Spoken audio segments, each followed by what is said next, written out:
C'est auprès de Dieu que je veux me tenir. Il est mon Seigneur, mon roi. C'est auprès de Dieu que je peux ressentir tout l'amour qu'il a pour moi.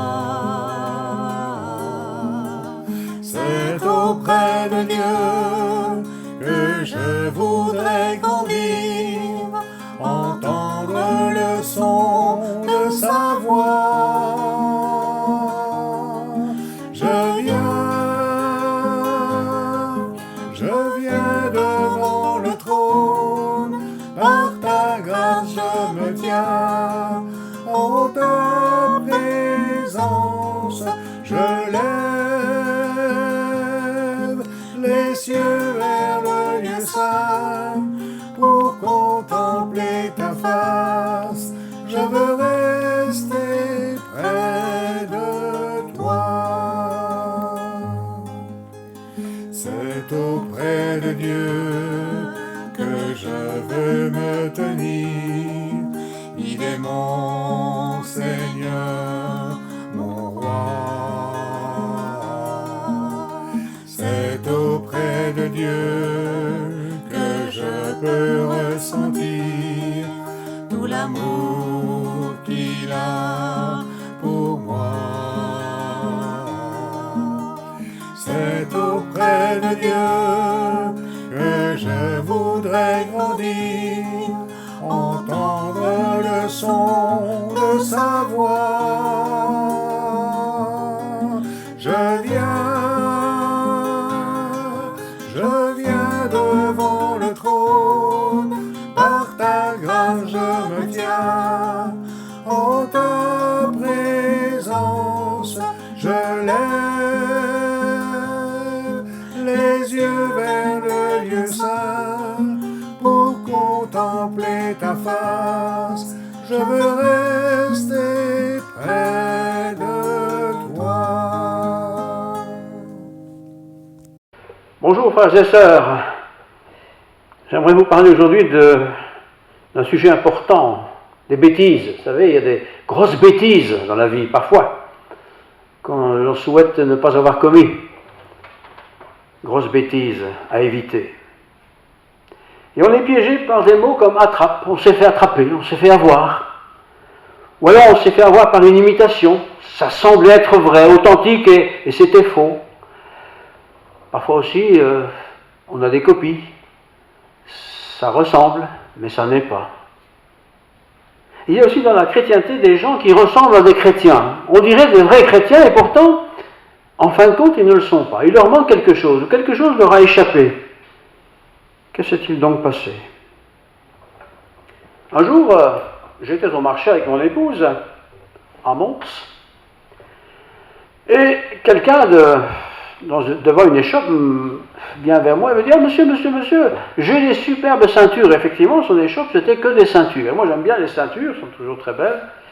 Et j'étais attiré par ces ceintures, et il me montre toutes les ceintures, et voilà. J'ai ici la belle ceinture en question. « Monsieur, c'est du cuir, hein. C'est du vrai cuir. Hein. » Et il m'explique le vrai cuir. Bon. Comme c'était pas cher, j'achète une belle ceinture, avec une belle boucle de grande qualité, j'étais content, et me voilà satisfait d'avoir acheté une belle ceinture au marché de Mons. Et puis quand je suis rentré chez moi, à Arlon, j'ai mis cette ceinture, évidemment, c'est pour ça que je l'avais achetée. Et pendant toute une journée, cette ceinture était bien, je ne faisais pas trop attention, mais quand le soir fut venu, j'ai découvert quelque chose, c'est que cette ceinture était complètement craquelée. En fait, c'était une ceinture qui n'était pas de cuir, c'était une ceinture de carton qui avait été peinte comme du cuir. Je m'étais royalement fait rouler. C'est mon sujet d'aujourd'hui. Se faire rouler par quelqu'un qui se dit chrétien et qui n'est pas chrétien. Cela vous est-il arrivé?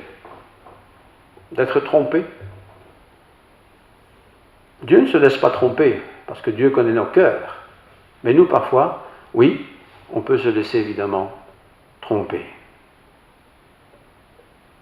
Il y a beaucoup d'imitations dans le monde, même dans la religion chrétienne. Et pour ne pas se faire rouler, il faut des spécialistes.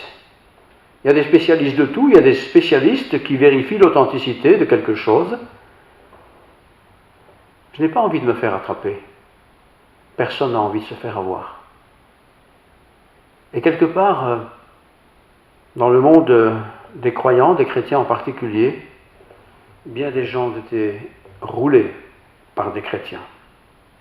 Et je vous lis une histoire que Matthieu nous rapporte. Dans Matthieu 25, il est dit ceci.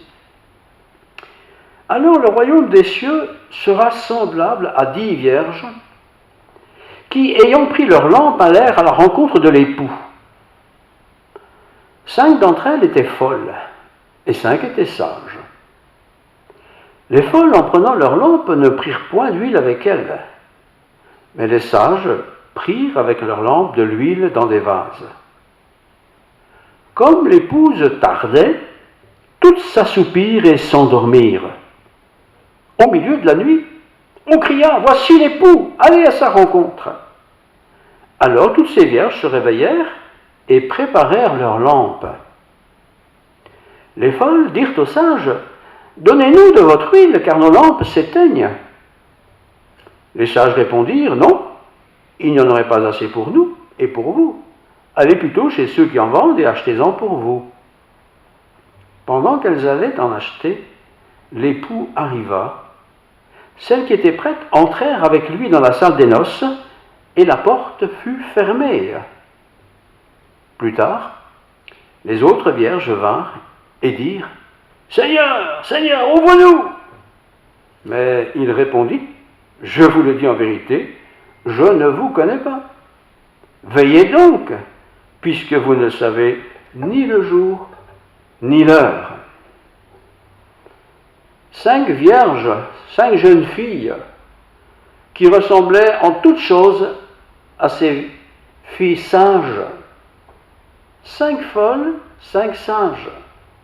Elles étaient toutes aussi belles les unes que les autres, ravissantes, des beaux cheveux, des beaux vêtements. Elles se ressemblaient. Ce qui leur manquait, c'était non pas la lampe, mais l'huile pour faire fonctionner cette lampe. L'huile, c'est toujours dans la Bible l'image du Saint-Esprit. 5 avaient l'huile. On peut dire qu'elles avaient l'Esprit Saint. 5 n'avaient pas d'huile suffisamment. Ça veut donc dire qu'elles n'avaient pas l'Esprit Saint. Trop de personnes, trop de chrétiens, de gens qui se disent chrétiens, sont un peu comme ces jeunes filles folles, stupides. Elles ont les lampes, elles ont les vêtements, elles ont le look, elles ont l'allure. Elles sont même prêtes à participer à la fête avec toutes les autres. Mais ils ont quelque chose qui leur manque. C'est cette huile précieuse, l'Esprit Saint. Par le message que je voudrais vous partager, je n'aimerais pas que quelqu'un soit blessé ou vexé ou humilié. J'aimerais au contraire donner un peu plus de certitude à notre foi. Qu'est-ce que je crois vraiment ?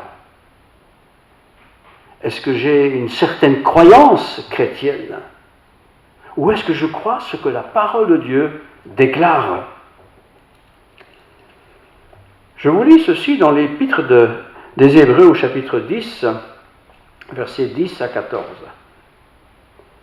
C'est en vertu de cette volonté que nous sommes sanctifiés par l'offrande du corps de Jésus-Christ. Je répète, par l'offrande, le cadeau du corps de Jésus-Christ, une fois pour toutes. Ça ne se répète pas. Et tandis que tout sacrificateur fait chaque jour le service et offre souvent les mêmes sacrifices, qui ne peuvent d'ailleurs jamais ôter les péchés, est-il dit, lui, après avoir offert un seul sacrifice pour les péchés, s'est assis pour toujours à la droite de Dieu. Il attend désormais que ses ennemis soient devenus son marchepied.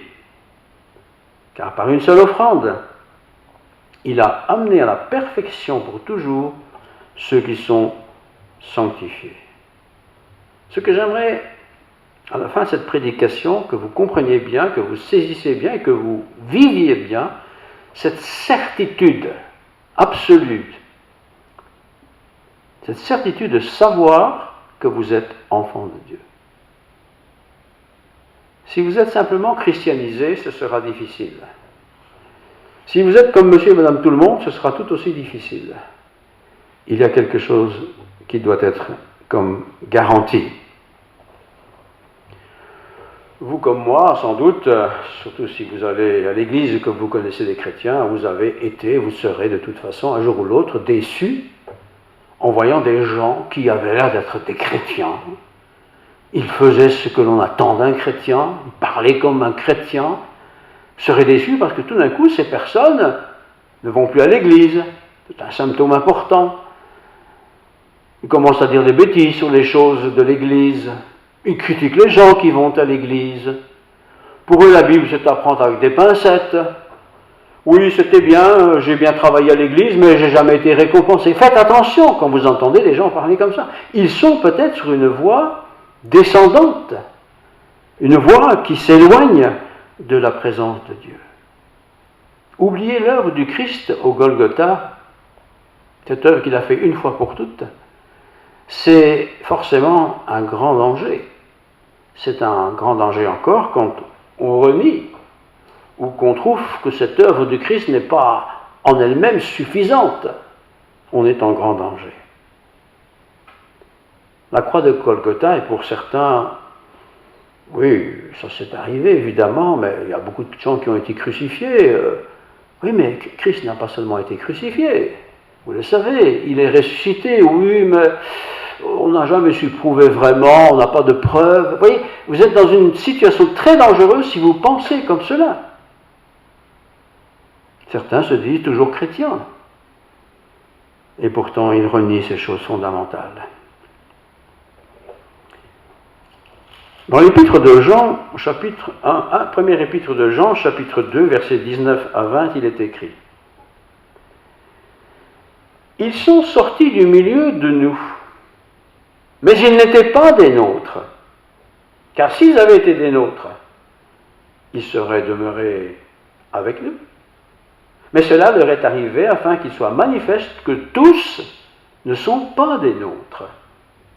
Pour vous, vous avez reçu l'onction de la part de celui qui est saint, et vous avez tous de la connaissance. » Les chrétiens dont parle Jean, ce sont des hommes, des femmes, qui ont cru au message de l'Évangile, qui ont cru dans l'œuvre du Christ, et qui ont reçu l'onction, c'est-à-dire le Saint-Esprit.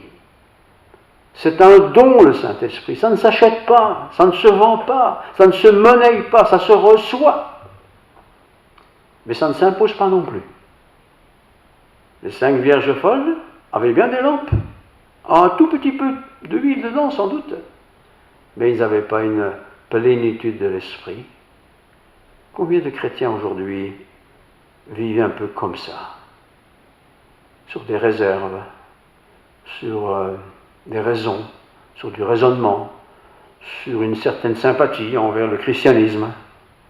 Non, le christianisme n'est pas flou. Le christianisme n'est pas quelque chose à côté d'autre. Il est quelque chose de fort, de très fort. Et pourtant, il y a tant de façades, tant de fausseté, un peu comme ma ceinture. Ça a l'air vrai, ça ressemble comme du vrai, mais c'est du faux. C'est creux, c'est vide. Que de chrétiens sont pendant des années au service de Jésus-Christ. Combien de chrétiens, de gens qui se disent chrétiens ont travaillé pour le monde des chrétiens. Le problème, c'est que s'attacher, être intéressé, marcher avec, ne fait pas de vous un chrétien. Pour être un bon chrétien, il faut être attaché à Jésus, attaché, greffé, dit même la Bible, sur l'œuvre du Christ. Il faut être enraciné en lui. S'il n'y a pas de bonnes racines, c'est comme une plante, vous savez, qu'on met là dans un pot sans terre, et qu'on continue d'arroser. Ça va marcher un petit temps, mais au bout d'un temps, cette plante, bien tout simplement, va dépérir. Être chrétien, porter le nom de chrétien, se dire chrétien, ne fait pas forcément de moi un chrétien. J'ai besoin d'être enraciné dans la parole de Dieu. Sinon, je suis quelqu'un qui imite, il fait comme, il ressemble. L'apôtre Paul, dans sa deuxième épître à Timothée, écrit ceci. C'est fort intéressant ce qu'il écrit là, 2 Timothée chapitre 3, versets 1 à 7. Il écrit donc à son jeune stagiaire, « Sache que dans les derniers jours, il y aura des temps difficiles. » Nous sommes, je ne sais pas si on est dans les derniers jours, mais on est dans des temps difficiles. C'est un beau modèle, un bon exemple. Les hommes seront égoïstes. Il y a toujours des égoïstes, mais dans les derniers temps, ce sera plus marqué. Les hommes seront égoïstes, amis de l'argent. Ils seront fanfarons, hautains, blasphémateurs, rebelles à leurs parents, ingrats, irréligieux, insensibles, déloyaux, calomniateurs, intempérants, cruels, ennemis des gens de bien, traîtres, emportés, enflés d'orgueil, aimant le plaisir plus que Dieu, ayant l'apparence de la piété, mais reniant ce qui en fait la force. Et Paul dit, éloigne-toi de ces hommes-là, Il en est parmi eux qui s'introduisent dans les maisons et qui captivent de faibles femmes chargées de péché, agitées par des passions de toute espèce, apprenant toujours et ne pouvant jamais arriver à la connaissance de la vérité.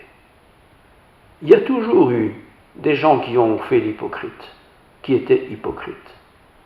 Mais dans les derniers temps, et nous y sommes peut-être, je n'en sais rien, Dieu le sait, cette hypocrisie, cette fausse image du chrétien va se répandre de plus en plus et d'une manière très marquée. C'est pas tout le dire, je suis chrétien ou je fais partie de la religion chrétienne, j'ai été baptisé, j'ai fait ma communion, je me suis même marié à l'église, je fais ceci, je fais cela. Oui, tout ça c'est très bien. Les vierges folles avaient de l'huile, elles avaient de lampe, mais pas assez d'huile pour persévérer en attendant que le maître les fasse entrer. L'autre jour, j'ai lu un sondage fort intéressant, sondage américain, les Américains ils font des sondages pour tout, et c'était un sondage sur la pratique courante des chrétiens, des professants, des gens qui se disent chrétiens. Alors, il paraît que en Amérique, tout le monde, quelque part, s'il veut être bien noté, bien placé, doit faire partie d'une église, d'une communauté quelconque. Et les chrétiens n'en sont pas exempts. Ce n'est pas tout à fait le cas chez nous en Europe, mais aux États-Unis, c'est très fort. Alors, l'enquête, qui questionnait toute une série de gens, se résume comme ceci. 20% des questionnés ne priaient jamais. 20% des questionnés ne priaient jamais. 25% ne lisaient jamais dans la Bible. Jamais. Et ils se disaient chrétiens, et ils allaient à l'église. Certains étaient même dans la chorale. Certains même enseignaient, mais ils ne lisaient jamais dans la Bible. Vous imaginez ça?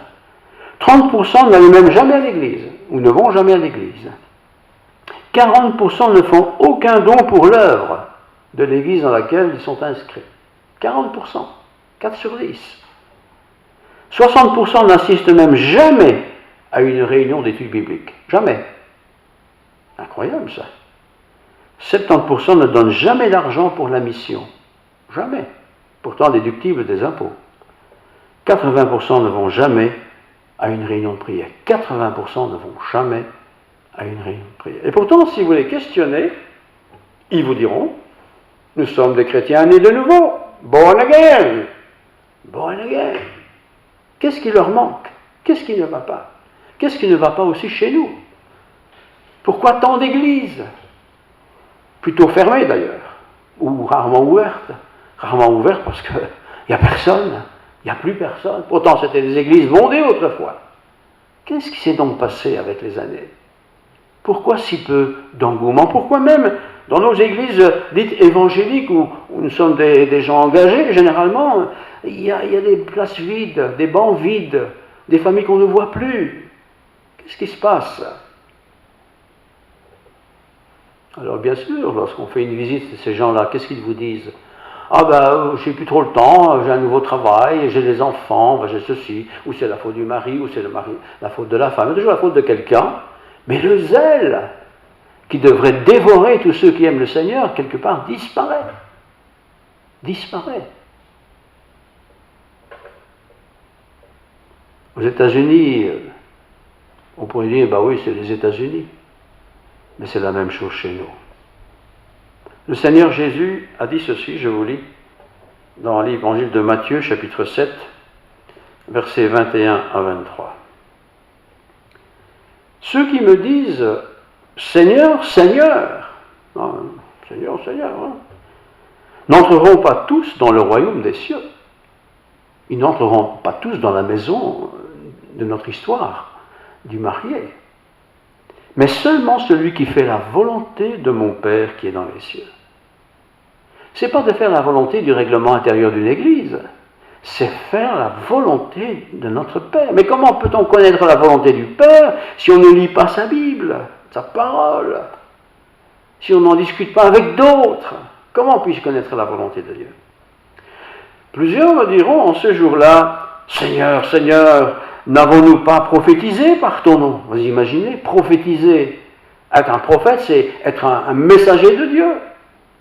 Et vous connaissez peut-être des gens qui ont été des prédicateurs, qui sont occupés des écoles du dimanche, des groupes de jeunes, des groupes de femmes, des groupes d'hommes, enfin toutes ces choses-là. Et puis tout d'un coup, hop, disparu, on ne les voit plus, terminé, on dirait que l'Église n'a plus de place dans leur vie. Seigneur, Seigneur, n'avons-nous pas prophétisé par ton nom? N'avons-nous pas chassé des démons? C'est très fort ça. N'avons-nous pas fait beaucoup de miracles par ton nom? Des miracles. C'est pas simplement dire un bon courage, hein, c'est vraiment miraculeux. On peut avoir fait des miracles dans sa vie, pour d'autres, pour nous-mêmes, sans pour cela être un enfant de Dieu racheté. Le diable, l'imitateur de Dieu, sait bien séduire. Et il sait aussi séduire chacun de nous. Alors la conclusion de ce court passage de Matthieu, c'est « Alors je leur dirai », donc ces personnes qui ont renié la foi, « je leur dirai ouvertement », alors qu'ils ont prophétisé, alors qu'ils ont prié, alors qu'ils ont enseigné, alors qu'ils ont été sur les bancs de l'église, si je peux dire, pendant des années, je leur dirai ouvertement, je ne vous ai jamais connu. Retirez-vous de moi, vous qui commettez l'iniquité. Commettre l'iniquité. Deux choses ne suffisent pas pour être sauvé. Il ne suffit pas de connaître la profession de foi de l'Église, comme j'ai dit tout à l'heure. Il ne s'agit même pas de savoir réciter le Notre Père par cœur. Il ne s'agit même pas de connaître tous les livres de la Bible chronologiquement, par cœur. Non. Il faut être quelqu'un qui a reconnu que sans l'œuvre du Christ, sans la mort du Christ sur le Golgotha, sans la résurrection du Christ, sans l'élévation du Christ vers la maison du Père, je ne peux pas être sauvé. Personne d'ailleurs pourrait l'être. La simple confession, le jour de mon baptême, ne fait pas de moi un chrétien. C'est plus que ça, être chrétien. C'est reconnaître que sans Dieu, je suis perdu et que j'ai besoin de la grâce de Dieu pour être purifié, sanctifié. Vous pouvez même, chapitre 7 de Matthieu, verset 22, être prophète, avoir prophétisé avec justesse, annoncer des choses, oui. Vous pouvez même avoir chassé des démons, libéré des gens de possession, oui. Vous pouvez même avoir fait des miracles. Des miracles, ce n'est pas une petite guérison, vous pouvez même avoir fait tout cela. Et être rejeté par Jésus. Et Jésus dit au verset 23, « Alors je leur dirai ouvertement, je ne vous ai jamais connu, je ne vous connais pas. Retirez-vous de moi, vous qui commettez l'iniquité. » Alors aller à l'église, c'est très bien. Même pendant ce confinement, nous savons que c'est vraiment très bien. Et pour beaucoup, ça manque. Mais sans confinement, que de places vides. On préfère faire autre chose. Mais ce faire autre chose signale quelque chose de plus fort, de plus profond. C'est l'abandon de Dieu. Dieu ne m'abandonne jamais. Dieu ne me force pas. Mais il m'invite à moi de répondre. Alors, chrétien de nom ou chrétien comme Christ, qu'est-ce que je veux être? Qu'est-ce que je suis? Est-ce que je suis un protestant, un évangélique, une autre dénomination, baptiste, pentecôtiste? Ça, ce n'est pas important. Ce qui est important, c'est que je sois enfant de Dieu. Alors vous allez peut-être me dire, mais c'est bien ce que vous dites, mais comment je fais, moi, si je veux réparer un peu tout ça? Alors Jésus a cette belle parole. Matthieu, venez à moi, à Jésus, vous tous qui êtes fatigués, ras-le-bol, venez à moi. Prenez mon fardeau sur vous. Il faut prendre ce que Dieu demande et se l'approprier. Prenez mon joug sur vous et recevez mes instructions. Recevoir les instructions, pas le règlement de l'Église, c'est pas important ça, c'est important mais c'est pas essentiel. Mais les enseignements de Jésus-Christ, c'est fondamental. Prenez sur vous, recevez mes instructions et vous serez alors mes enfants bien-aimés. Répondez, frères et sœurs, à cette question. Êtes-vous chrétien de nom? N-O-N. Êtes-vous chrétien comme Christ? Êtes-vous chrétien en apparence? Ne faites pas l'erreur de vendre une marchandise qui est fausse. Si même je trompe tout le monde, les gens, ma famille, je ne peux pas tromper Dieu. Dieu connaît ceux qui lui appartiennent. Les 5 filles sages avaient de l'huile. Elles étaient conduites par l'image que représente cette huile, l'Esprit Saint. Elles sont entrées dans la pièce des noces. Les 5 autres jeunes filles qui, physiquement, extérieurement, étaient aussi belles les unes que les autres, n'avaient pas de réserve. Elles ne s'étaient pas formées, elles ne s'étaient pas instruites. Et elles n'ont pas pu entrer dans la fête, dans la salle des fêtes, dans la salle des noces. Prions. Seigneur, nous avons tous nos habitudes. Nous avons nos habitudes de penser que, oui, on est un peu chrétien, on fait quand même bien, on fait mieux que d'autres en tout cas, et nous pensons que ça suffit. Nous savons que ce n'est pas ça qui compte. Ce n'est pas les heures que je passe à lire ta Bible, ce n'est pas les heures ou les minutes que je passe à prier. Ce qui compte, c'est de vivre dans ton intimité, recevoir comme présent unique, éternel, ton cadeau. Tu es venu dans le monde pour annoncer aux hommes qu'ils étaient perdus, mais que tu voulais les sauver. Et tu nous invites, Seigneur, de venir à toi. Venez, venez à moi. On ne vient pas à une église, on vient à Christ. Seigneur, que l'église où les chrétiens se rassemblent soit bénie, car c'est dans l'église que nous vivons la communion fraternelle. C'est dans l'église que nous entendons parler de toi, que nous pouvons te prier, te chanter, te louer. Que bientôt nous puissions être libres de toutes ces contraintes pour nous retrouver dans la joie et la paix, pour la gloire de ton nom. Amen.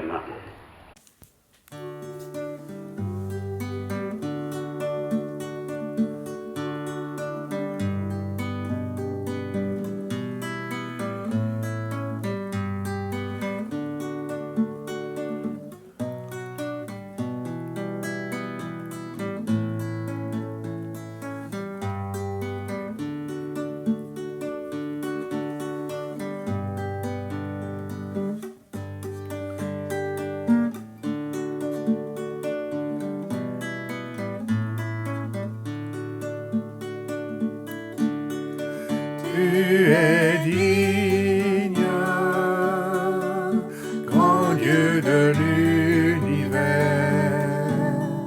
Tu es digne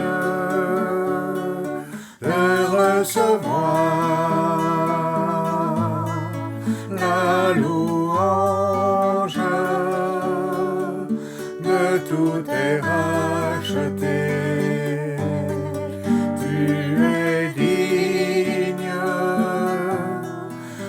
l'agneau de Dieu. Tu es digne, grand Dieu de l'univers. Tu es digne de recevoir la louange de tous tes rachetés.